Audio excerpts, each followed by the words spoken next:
அனைவருக்கும் வணக்கம். சேரர் கோட்டை பாகம் 2 அத்தியாயங்கள் 15 மற்றும் 16. 15வது அத்தியாயம் கோட்டாற்று கோநகர். இன்றைய தேதியில் நாகர்கோயில் என்று அழைக்கப்படும் பெருநகரானது அந்நாளில் கோட்டாறு என்றும் திருக்கொட்டாறு என்றும் அழைக்கப்பட்டது. நகருக்கு அண்மையில் அதே பெயரில் ஓடிக்கொண்டிருக்கும் ஆற்றின் பெயரே அந்த கோநகருக்கும் நிலைத்துவிட்டது. இன்றும் நாகர்கோவிலின் ஒரு முக்கிய நகர்பகுதி கோட்டாறு என்றே அறியப்படுவது கவனிக்கத்தக்கது. நாஞ்சில் நாட்டின் புகழ்பெற்ற நகரங்களுள் ஒன்றாக விளங்கிய கோட்டாற்றின் மீது வரலாற்று வெளிச்சம் பல்லவர் முத்தரையர் காலத்திலேயே படிய துவங்கி விடுகிறது.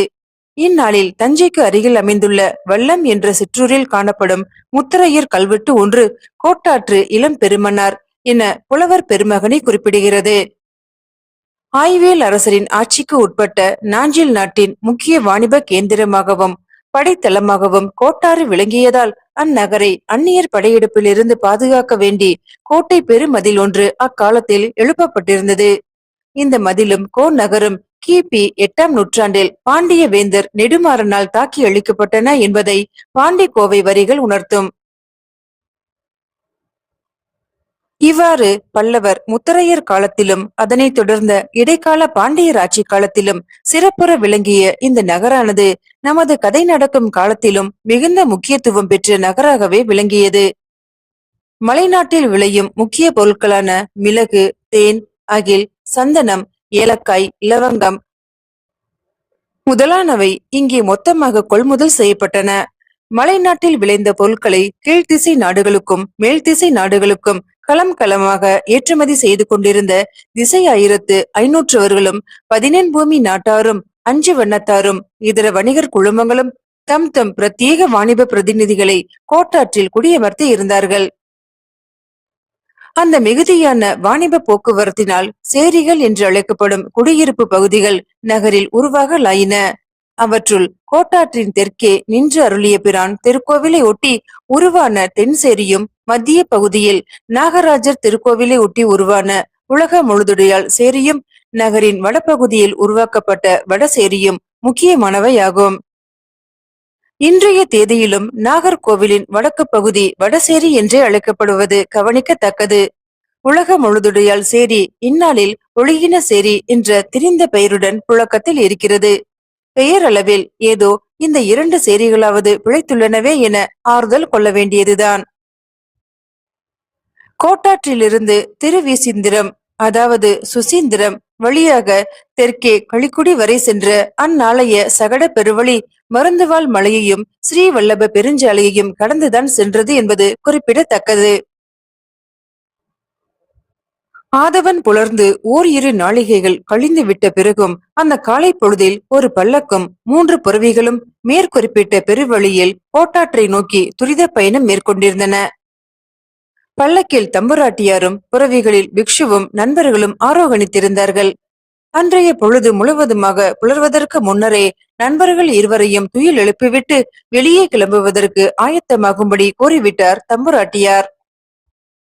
அவர்களுடன் தாமும் ஒரு அவசர குளியல் போட்டுவிட்டு முழு வெண்பட்டு வஸ்திரம் தரித்து கங்கணங்களும் காசு மாலைகளும் அணிந்து விதமான அலங்காரத்துடன் புறப்படுவதற்கு தயாராக நின்றார். நண்பர்கள் இருவரும் காலை நேர பயிற்சிகளை கூட சரிவர முடித்துக் கொள்ள முடியாமல் அவசரத்துடன் கிளம்ப தலைப்பட்டார்கள். சாலை வளாகத்தின் வாயிலை நோக்கிய போது அங்கே மாளிகைப்புறத்து வீட்டின் பல்லக்கு பயணத்திற்கு நின்றிருப்பது தெரிந்தது. விடிந்த பிறகு நிதானமாக வந்து சேரும் பல்லக்கு தூக்கிகளையும் கூட விரைவாகவே வரச் சொல்லிவிட்டு ஆணை பிறப்பித்திருக்கிறார் போலும். ஆகவே அது முன்பே தீர்மானிக்கப்பட்டுவிட்ட பயணம்தான் என்பதில் சந்தேகமே இல்லை. பிக்ஷுவை தம்முடன் அழைத்து போவதில் தம்புராட்டியார் அதிக ஆர்வம் காட்டவில்லை என்பது வியப்பளித்தது என்றாலும் நண்பர்கள் இருவரும் கடுமையாக வற்புறுத்தியதன் பேரில்தான் அவரும் அந்த பயணத்தில் கலந்து கொள்ள முன்வந்தார். ஓ, உதயனும் நம்முடன் வருகிறானா? சரி, அப்படியென்றால் நீங்கள் மூவரும் பல்லக்கின் பின்புறம் மெதுவாக புறவியை விட்டு கொண்டு வாருங்கள், நான் முன்னால் செல்கிறேன் என்றபடியே தம்புராட்டியார் கிளம்பிவிடவே வேறு வழியின்றி மூவரும் அவரை தம் தம் புறவுகளில் பின்தொடர்ந்தார்கள். எங்கே போய்கொண்டிருக்கிறோம் என்பதை கூட சொல்லாமல் விடுவிடுவென முன்னால் போய்கொண்டிருக்கிறாரே தம்புராட்டியார், உங்களுக்கு ஏதாவது தெரியுமா என பிக்ஷுவை நோக்கி வினா ஒன்றை வீசினார் மணியர். இல்லையே, என்னிடம் ஒன்று கூறவில்லை. ஆனால் நாம் போய்க் கொண்டிருக்கும் பாதை கோட்டாற்றுக்கு செல்லும் சகட பெருவழி. அதனால் நாம் அநேகமாக கோட்டாற்றுக்கு தான் சென்று கொண்டிருக்கிறோம் என எண்ணுகிறேன் என்றார் பிக்ஷு ஆனந்தர். அவரது குரல் சுரத்தில்லாமல் ஒலித்தது. எப்போதும் தம்பி தம்பி என தங்களை பாசத்தோடு அணைத்துக் கொள்பவர் இன்றைய பயணத்தை பற்றி ஒன்றுமே சொல்லவில்லையா? ஆச்சரியமாக இருக்கிறதே. இன்னும் சொல்ல போனால் தாங்கள் இந்த பயணத்தில் கலந்து கொள்வதே அவருக்கு அத்தனை பிடித்தமான காரியமாக இல்லை போல் இருக்கிறதே. அதை பற்றிதான் தீவிரமாக யோசித்துக் கொண்டிருக்கிறேன். கோட்டாற்றில் அக்கால் என்னை அழைத்துக் கொண்டு போக தயங்கும் இடம் ஒன்றே ஒன்று இருக்கிறது என்றால் அது அந்த இடம்தான். என்ன இடம் அது? வீரநாராயண சதுர்வேதி மங்கலத்தில் அமைந்துள்ள மாளிகைப்புறத்து வீட்டின் பண்டைய பூர்வீக அரண்மனை. என்ன, வீரநாராயண சதுர்வேதி மங்கலமா? அது உடையார்குடிக்கு அருகில் அல்லவா இருக்கிறது? அதே பெயரில் கோட்டாற்றின் வடசேரி பகுதியை தாண்டி வடகிழக்கு திசையில் ஒரு குடியிருப்பு பகுதி உண்டு. பராந்தகர் தம்முடைய இறுதி காலத்தில் களிக்குடிக்கு வந்து என்னுடைய பாட்டியாருடன் பகவதியம்மன் திருக்கோவிலில் ரணிய கற்பம் செய்தார் என குறிப்பிட்டேன் அல்லவா?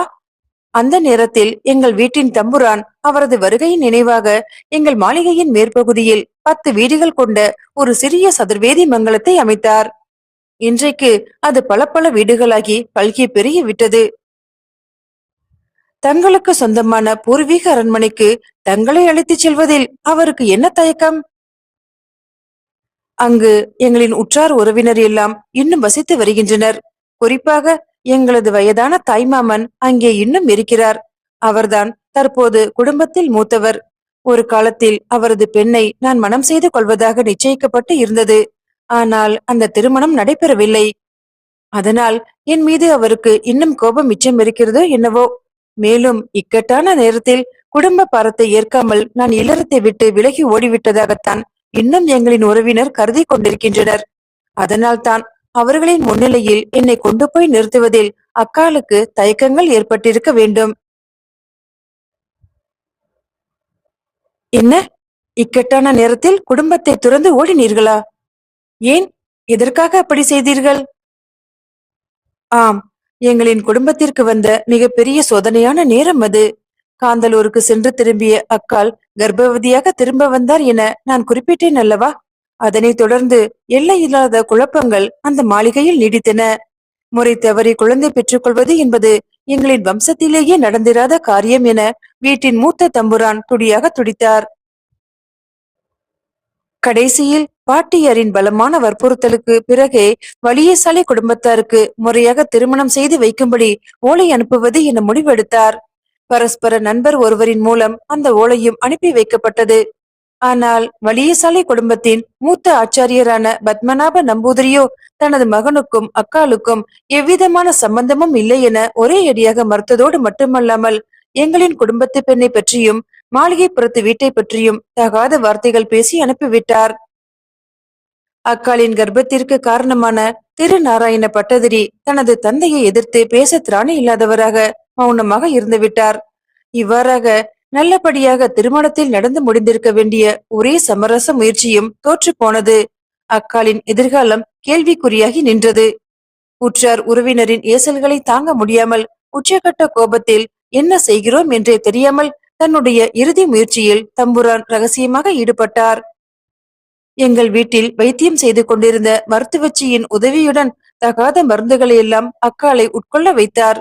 ஏற்கனவே பத்மநாபரால் தாக்கப்பட்டு மெல்ல மீண்டும் வந்து கொண்டிருந்த அக்காலின் உடல்நிலையோ மீண்டும் இதனால் க்ஷீணமடைந்து பிரசவத்தின் போது உதிரப்போக்கு மிக அதிகமாகிவிட்டு அவர் உயிர் பிழைப்பதே துர்லபமாகிவிட்டது. கடைசியில் நாஞ்சில் நாட்டு ஆசானின் பெரும் முயற்சியுடன் தாயின் உயிரை காப்பாற்றினோம். ஆனால் சேயை காப்பாற்ற இயலவில்லை. அந்த பரிதாபத்திற்குரிய குழந்தை பிறந்த ஒரு நாளிகையிலேயே இறந்து விட்டதாக அந்த மருத்துவச்சி தெரிவித்தாள். மெல்ல நடைபெற்று கொண்டிருந்த ஆனந்த தேரரின் புரவி ஒரு கணம் நிறுத்தப்பட்டது. அந்த புனிதரின் கண்களிலிருந்து ஒரு சொட்டு கண்ணீர் கீழே விழுந்து மண்ணை நனைத்தது. உலக பந்தங்களை எல்லாம் துறந்து விட்டதாக சொல்லிக் கொள்கிறேன். ஆனால் உண்மையில் நான் எதையுமே துறக்கவில்லை என்பது பழைய நிகழ்ச்சிகளை மீண்டும் நினைத்து பார்க்கும்போதுதான் தெரிகிறது. தனது குழந்தை இறந்து விட்டதை கேள்விப்பட்டு அக்கால் அலறிய அலறல் இன்னும் கூட எனது காதுகளில் ஒலித்துக் கொண்டே இருக்கிறது. ஆசானின் மிரட்டல்களை தாங்க முடியாமல் மருத்துவச்சி குழந்தையை தான் கொல்ல முயன்றதையும் அதற்காக தம்புரான் தனக்கு பிரத்யேகமாக பொற்காசுகள் கொடுத்ததையும் ஒப்புக்கொண்டாள். இதனால் அக்காவின் மனவேதனை பன்மடங்கு அதிகமாகி விட்டது. அரண்மனை வீட்டிலே இருக்க பிடிக்காமல் வெளியேறி இந்த பெருஞ்சாலைக்கு அவர் வந்து சேர்ந்தது அப்போதுதான். அக்காவின் மீது உயிரையே வைத்திருந்த நான் நடந்த நிகழ்ச்சிகளால் முற்றிலும் மனமுடைந்து போனேன். இளைய பிராயமாதலால் முதலில் என்ன செய்வது என தெரியவில்லை. அவரை பின்பற்றி நானும் வீட்டை விட்டு வெளியேறினேன். மனம் போன போக்கில் எங்கெல்லாமோ சுற்றினேன். இறுதியில் நாகையை வந்து அடைந்தேன். அங்குதான் விகாரையின் மூத்த ஆச்சாரியரான மகா காசியப தேரரை சந்தித்தேன். புண்பட்ட மனதிற்கு பௌத்த விகார சூழல் ஆறுதல் அளித்தது. ஆசையும் பற்றுதலுமே அழிவிற்கான காரணங்கள் என்ற புத்த பிரானின் உபதேசம் புதிய பரிமாணத்தில் புலப்பட துவங்கியது. மெல்ல மெல்ல என் மனம் பௌத்தத்தை நோக்கி திரும்ப துவங்கியது. நான் நாகையில் இருக்கிறேன் என்பதை கேள்விப்பட்டு வீட்டார் மீண்டும் என்னை கோட்டாற்றுக்கு வரும்படி வலியுறுத்தினர். மருத்துவச்சி வீட்டை விட்டே விரட்டப்பட்டு விட்டதாகவும் அவற்றுள் தாங்காமல் தம்புரான் படுத்த படுக்கையாகி விட்டதாகவும் கண்ணை மூடுவதற்கு முன் ஒரே ஒரு முறை என்னையும் அக்காவையும் பார்க்க பிரியப்படுவதாகவும் ஓலைகள் வந்தன. எனக்கோ மீண்டும் அந்த சூழலுக்குள் நுழைவது பிடித்தமானதாக இல்லை. சொல்லப்போனால் அவருக்கு அடுத்தபடியாக மாளிகைப்புறத்து அரியாசனத்தில் அமர வேண்டியவன் நான் தான் என்பதையே முற்றிலுமாக மறந்து புத்த பிரானின் பாதத்தில் எனது மனதை செலுத்திக் கொண்டிருந்தேன். அக்காலும் கடைசி வரை அவரை பார்க்க பிரியப்படவில்லை. தம்புரான் காலமானார். அவரது இறுதிச் சடங்குகளில் கலந்து கொள்வதற்காக கோட்டாற்று அரண்மனைக்கு வந்தேன். வீட்டார் எங்கள் இருவரையும் மனமாற சபித்தார்கள். தம்புரான் அகால மரணமடைந்ததற்கு காரணமே நாங்கள்தான் என்றார்கள். இனி இந்த ஜென்மத்தில் இவர்களின் முகத்தில் மீண்டும் ஒருமுறை விழிக்கவே கூடாது என்ற முடிவுடன் வெளியேறினேன்.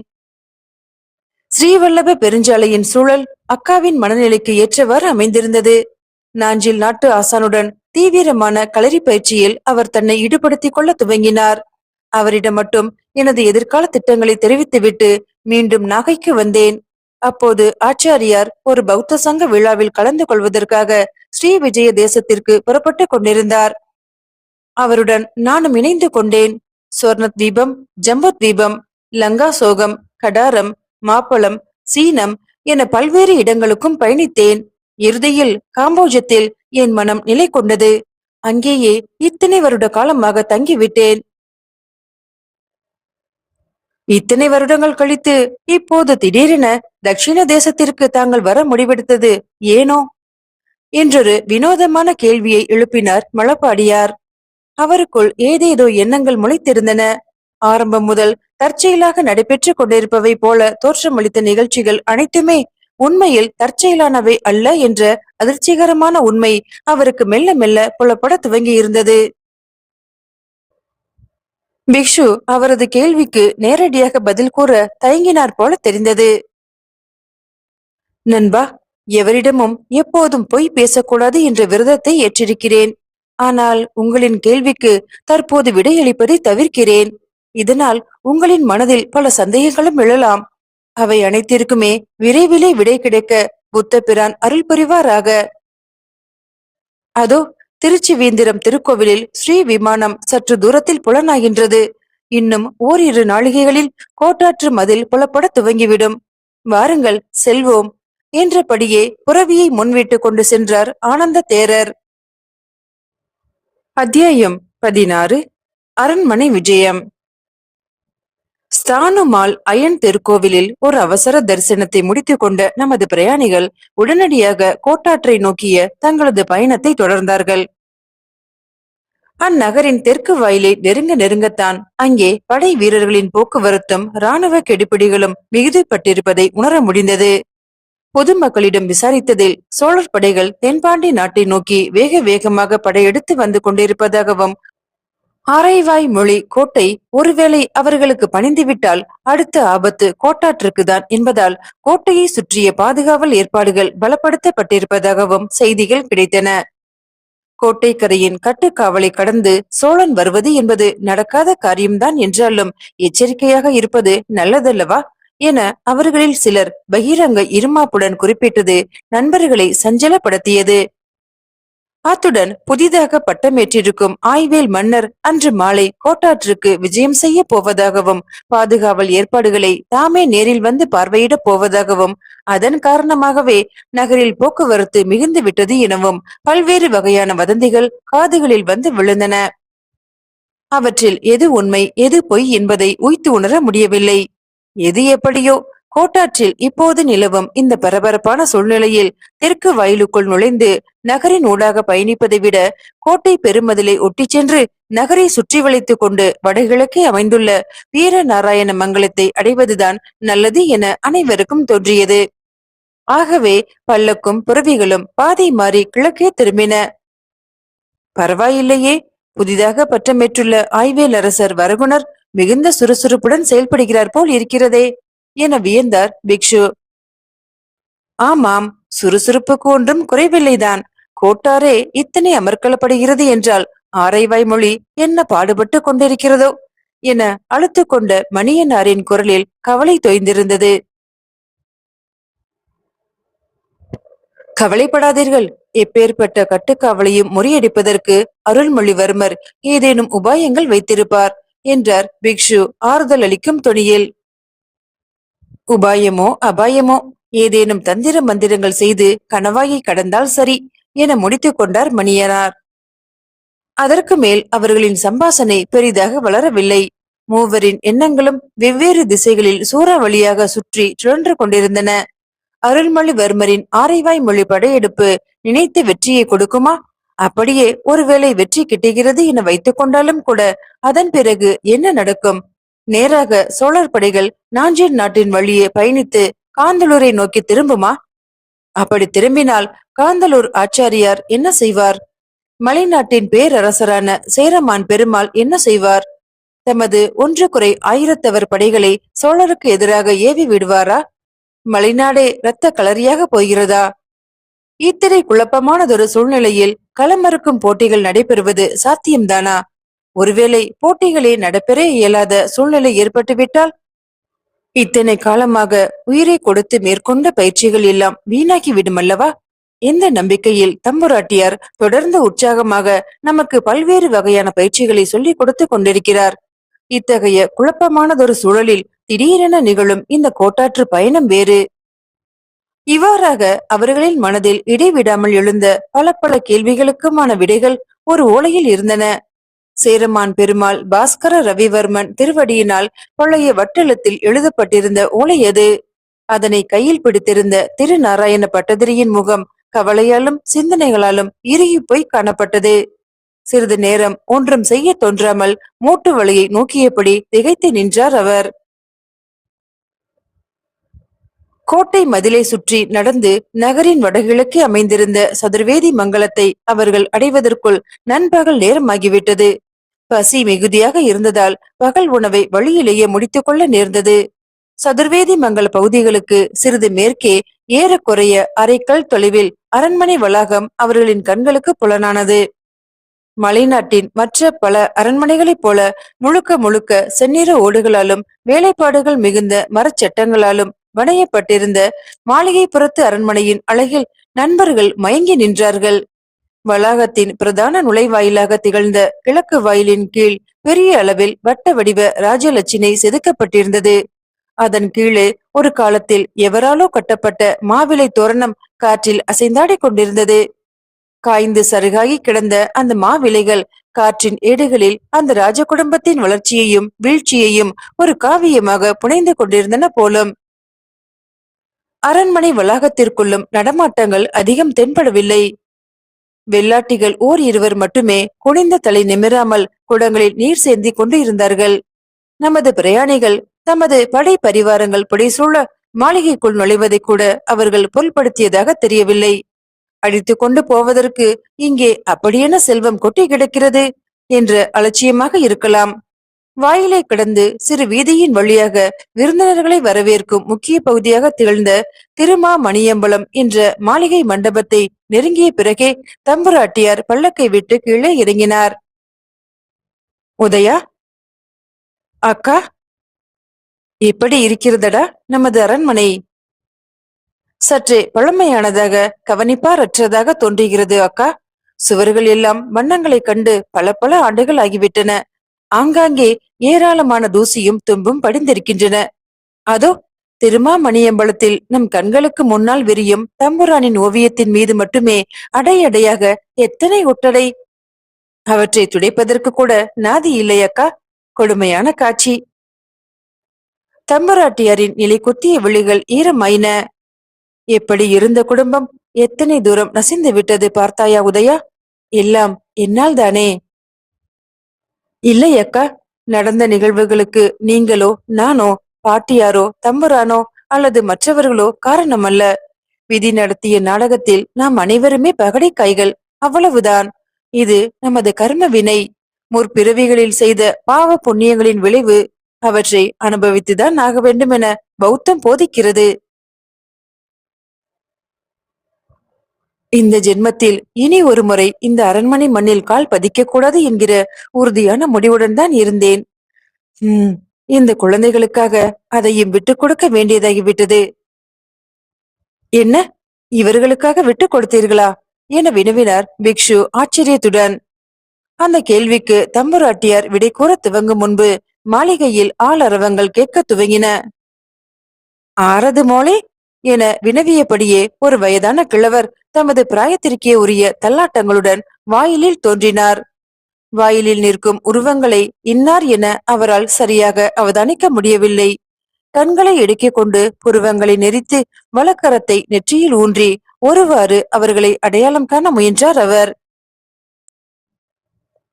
அம்மாவன் என தயக்கத்துடன் குரல் கொடுத்தார் தம்புராட்டியார். கிழவரின் குரலை வைத்தே அவரை இன்னார் என ஊகித்து அறிந்து விட்டார் போலும் இவர். அவ்வளவுதான். அந்த குரலை கேட்ட மறுகணமே அந்த கிழவரின் முகத்தில் பல்வேறு உணர்ச்சிகள் தாண்டவமாடலாயின. மோளே, மோளே, ரேணுகா, நீயா நீயா வந்திருக்கிறாய் என்ற ஆச்சரியத்துடன் கூவியவர் கரங்களை இரு புறங்களிலும் நீட்டி ஓடி வராத குறையாக அவர்களை நோக்கி வேக வேகமாக நடந்து வந்து தம்புராட்டியாரை கட்டி இணைத்துக் கொண்டார்.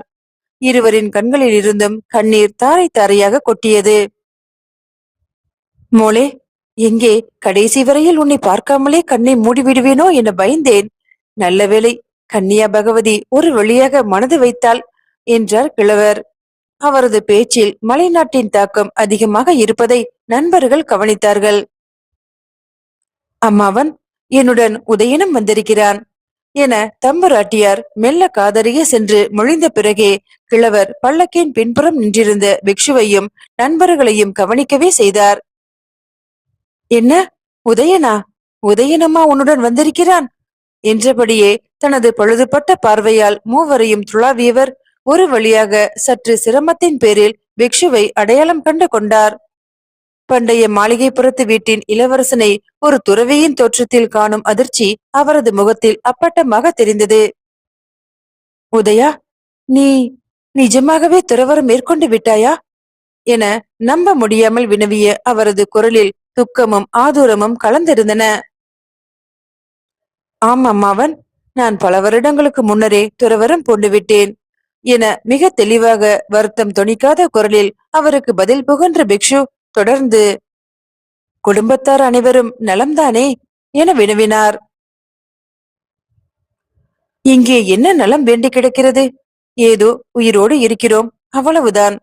உள்ளே வாருங்கள், வாசலிலேயே நிற்க வைத்து பேசிக் கொண்டிருக்கிறேன் என அழுத்து கொண்டபடியே தம்பராட்டியாரை கையை பிடித்து உள்ளே அழைத்துச் சென்றார் பெரியவர். மாளிகைக்குள் 4-5 குடும்பங்கள் ஒன்றாக வசித்து வந்தன. வருமானம் பெரிதாக இல்லாத நிலையில் 3 வேளை அத்தனை பேருக்கும் உணவிடுவதே பிரச்சனையாக இருந்ததை தம்பராட்டியார் அறிந்து கொண்டார். எல்லாவற்றையும் விட தமது ஒரே பெண்ணின் வாழ்வு தாம் எதிர்பார்த்த அளவிற்கு சிறப்பானதாக அமையவில்லை என்பதே கிழவரது பெரும் துக்கமாக இருந்தது. அதற்கு முழு பொறுப்பேற்க வேண்டியது உதயன்தான்.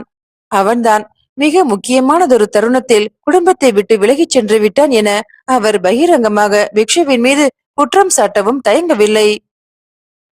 இவ்வாறாக பல பல வார்த்தைகளில் தமது ஆதங்கங்களை எல்லாம் கிழவர் கொட்டி தீர்க்கும் வரை பொறுமையுடன் காத்திருந்த தம்புராட்டியார் மெல்ல தாம் அங்கு வந்த நோக்கத்தை தெளிவாக்குவதில் முனைந்தார்.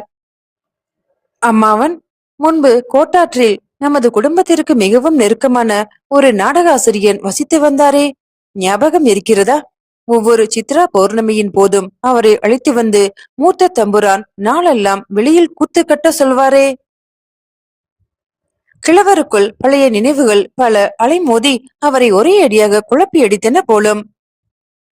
அந்நாளில் பல கூத்துக்காரர்கள் நமது மாளிகையில் கூத்து கட்டுவார்களே அம்மா, அவர்களுள் நீ யாரை குறிப்பிடுகிறாய் என தெரியவில்லையே எனக்கு.